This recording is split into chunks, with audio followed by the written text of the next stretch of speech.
بسم اللہ الرحمن الرحیم۔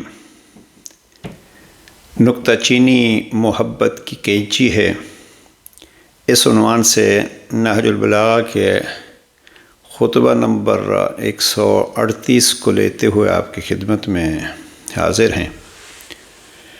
عزیزان، حقیقت یہ ہے کہ قرآن مجید و پیغمبر اکرم صلی اللہ علیہ وآلہ وسلم کے فرامین اور نہج البلاغہ میں جناب علی علیہ السلام کی حکمت بھری باتیں انسان کی زندگی کے سنوارنے کے لیے رہنما اصول ہیں۔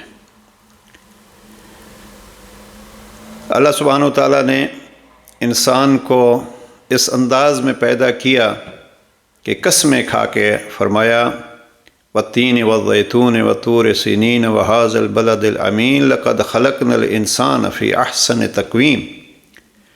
جسمانی اعتبار سے احسن تقویم، جو بہتر سے بہتر صورت ہو سکتی تھی، خالق فرماتا ہے میں نے تجھے پیدا کیا۔ اور پھر جب روحانی طور پر انسان کی عظمت بتلائی تو مسجود ملائکہ بنا دیا۔ موضوع نہیں ہے، میں اس طرف نہیں جانا چاہتا۔ یہاں اگر کامیاب زندگی گزار کے کوئی جاتا ہے تو قرآن مجید کہتا ہے کہ ملائکہ میں سے جو سردار ملائکہ ہیں جنت کے، وہ آگے بڑھ کے کہتے ہیں سلام علیکم۔ آج یہ ہے کہ انسان اگر اس زندگی کو ایسے گزارے جیسے اس کا خالق اور احسن تقویم بنا کے، خوبصورت بنا کے پیدا کرنے والا چاہتا ہے، تو وہی جنت کے سردار فرشتے خزان وہ فقط یہ نہیں کہتے ہماری طرف سے سلام، بلکہ کہتے رب کی طرف سے تم پر سلام۔ اب اس سے بلند کیا مقام ہو سکتا ہے؟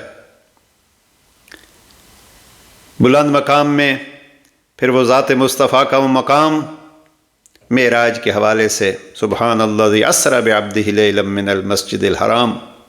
ہمارے استاد محترم آیت اللہ علیہ العظمہ حسین مظاہری اکثر فرمایا کرتے تھے، ایک مقام ایسے آیا انا بشر مثلکم کہنے والا مصطفیٰ جب عرش علا پہ پہنچتے ہیں تو جبرائیل بھی کہتے ہیں جاؤ جاؤ ہماری اب منزل ختم ہو گئی ہے۔ یعنی جہاں ملائکہ کی منزل ختم ہوتی ہے، انسان کی منزل آگے جاری ہے۔ کرنا کیا ہے؟ کرنا فقط یہ ہے کہ جیسے اس خالق نے رہنمائی کی قرآن کی صورت میں اور رہنما بھیجے مصطفیٰ کی صورت میں، اور ذات مصطفیٰ حدیث ثقلین کی صورت میں فرما گیا میں دو چیزیں چھوڑے جا رہا ہوں، کتاب خدا اور اطرت۔ جب ان کو اپنے ساتھ جوڑے رکھو گے، تمسک کیے رکھو گے، تو قیامت تک گمراہ نہیں ہوگے اور میرے پاس پہنچو گے۔ اب یہ مراحل طے کرنے کے لیے بات لمبی ہو گئی، یہ مراحل طے کرنے کے لیے اللہ اور اللہ کے نمائندگان نے اصول بتلائے ہیں۔ ہم موضوع چونکہ ہمارا نہج البلاغہ ہوتا ہے، انشاءاللہ کبھی عرض کریں گے۔ نہج البلاغہ کو سینکڑوں دفعہ عرض کر چکا ہوں۔ نہج البلاغہ کا ایک جملے میں اگر میں مفہوم بیان کروں تو نہج البلاغہ قرآن کی تفسیر ہے۔ خطبہ نمبر 138 کو دیکھیے، جناب امیر علیہ السلام فرماتے ہیں، اور ہم کسی وقت اس کو تفصیل سے عرض کر چکے ہیں خطبہ کو۔ خطبہ 138 میں جناب امیر علیہ السلام نے ارشاد فرمایا کہ دیکھو انما ينبغي لأهل العصمة والمصنوع إليهم في السلامة ان يرحموا أهل الذنوب والمعصية۔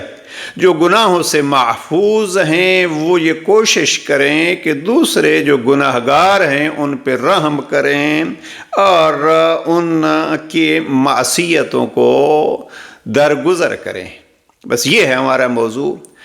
مصیبت کیا ہے، مشکل کیا ہے، ہماری زندگیوں کو کس نے برباد کیا ہوا ہے؟ وہ ہے ہم گناہگار ہیں یا نیک ہیں۔ زیادہ تر یہ نیک لوگ اپنے آپ کو اس گناہ میں مبتلا کر کے اپنی نیکیوں کو پامال کر دیتے ہیں کہ ہم سمجھتے ہیں ہم نیک ہیں اور ہم دوسروں کی غلطیوں کی تلاش میں رہتے ہیں، گویا یہ ہمارا ہی فریضہ ہے کہ ہم دوسروں کی غلطیاں نکالتے رہیں۔ اور پھر جناب امیر علیہ السلام کے اس خطبے پہ ہم نہیں جاتے تفصیل میں، بس ایک جملہ اس کا جناب امام فرماتے ہیں اما ذکر موضع ستر اللہ علیہ من الذنوب، اللہ نے آپ کے اس سے بھی بڑے بڑے گناہوں پہ پردہ ڈالا ہوا ہے۔ آپ ان لوگوں کے جو گناہ گار ہیں، خطا کار ہیں، ان کے چھوٹے چھوٹے گناہوں کو، چھوٹی چھوٹی غلطیوں کو لے کے آپ ڈھنڈورا پیٹتے ہیں۔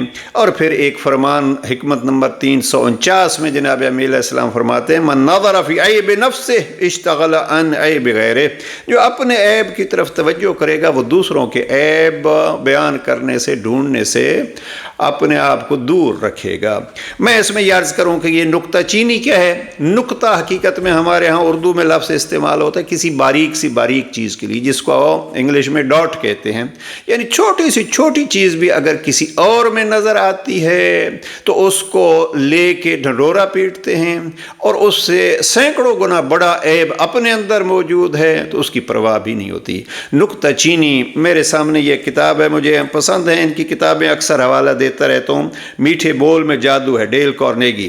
حقیقت میں اس کتاب کو اور اس جیسی کتابوں کو دیکھ رہا تھا، معصوم یا قرآن ایک فرمان پیش کرتا ہے، اور یہ سائیکالوجسٹ جو ہیں وہ اپنی زندگیاں خرچ کر کے گویا محنت کرتے ہیں اور اس کو عملی طور پر پیش کرتے ہیں۔ حقیقت وہی ہوتی ہے کہ جو ایک فرمان ایک جملے میں تھا، یہ انہوں نے عملی طور پر اس کی تشریح بیان کی۔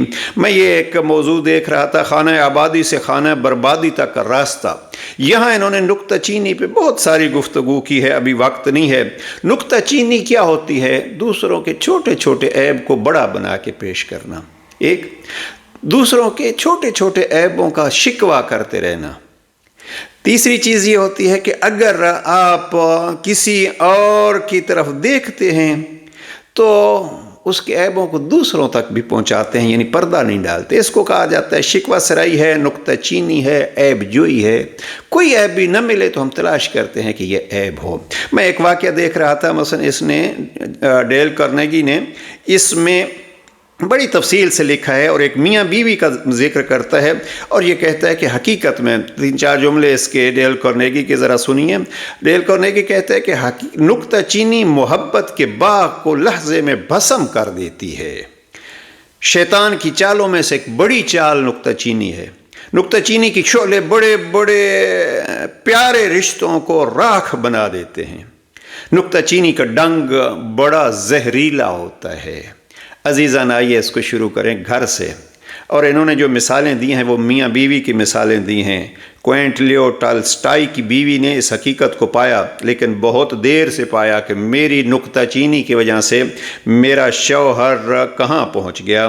اور یہاں لکھتے ہیں کہ ایک وقت اس کی اپنے لفظ یہ تھے، اپنی لڑکیوں کو کہہ رہی تھی میں ہی تمہارے باپ کی موت کا باعث بنی۔ آخری وقت جو ہے وہ اپنی بیٹیوں کو بتلا رہی تھی، یعنی ہر وقت اپنے شوہر کو اس انداز میں نکتہ چینی اور نکتہ چینی کہ اس کی موت واقع ہو جاتی ہے۔ یعنی انسان ذہنی طور پر اتنا پشیمان ہوتا جاتا ہے، پریشان ہو جاتا ہے۔ تو بہرحال آئیے کوشش کریں ہم دوسروں کے عیب جوئی، نکتہ چینی اور ان کے چھوٹے چھوٹے برائیوں کو دیکھنے کے بجائے، میں اکثر اس حدیث کے الفاظ نقل کرتا رہتا ہوں، گندی مکھی بننے کے بجائے شہد کی مکھی بنیے۔ گندی مکھی کا کیا ہوتا ہے؟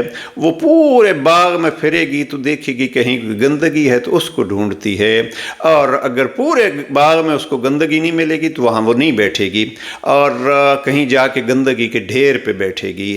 یہ ہے نکتہ چینی کی ایک مثال، اور بنیے اس شہد کی مکھی کی طرح، جیسے گندگی کے ڈھیروں سے گزر جائے گی، اس کو کہیں گویا گندگی نظر ہی نہیں آ رہی، اس کو نظر آئے گا تو وہ مہکتا ہوا پھول وہاں جائے گی، وہاں اپنی غذا بھی لے گی۔ آئیے ہم بھی نکتہ چینی سے بچیں تاکہ ہماری وجہ سے کسی اور کو اور پیارے سے پیارے رشتے کو تکلیف نہ ہو۔ والسلام علیکم ورحمۃ اللہ۔